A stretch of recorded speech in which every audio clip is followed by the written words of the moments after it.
Ahojte, akurát cestujem, mám pred sebou hodinovú cestu v aute, tak som si povedal, že pustím si nejaké video kaprárske, pozriem sa na YouTube, či niečo nevyšlo nové a ono nič, sú tam nejaké videá, čo sú nejaké zostrihané zábery z GoPročiek, čo tam títo tvorcovia dávajú, ale ja neviem už kam to ako smeruje táto videotvorba, kde proste vidím iba nejaké zábery z GoPročky z hlavy alebo z hrude natočené, do toho nejaké kecanie a proste nemá to žiadne srdce, žiadneho ducha, proste netočí sa to, nie je tam nejaká scéna alebo nevyzerá to vôbec dobre. Proste neodsudzujem tie GoPročky, ale dá sa s nimi natočiť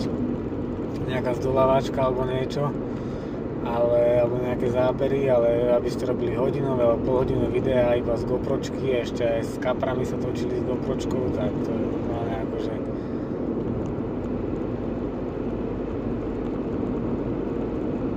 nemám slova.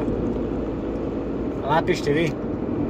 či sa vám páči nejaké video, ktoré má nejaký príbeh, nejaký sled,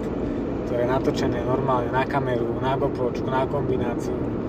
proste ktoré nejako vyzerá, kde si ten človek dá nejakú námahu s tým, alebo sa vám páči, že ten človek pustí GoPročku v kuse na hlave a iba to tam nacvaká tie zábery, nastrihám a za minútu spravím video bez rozmýšľania a bez nejakej hodnoty.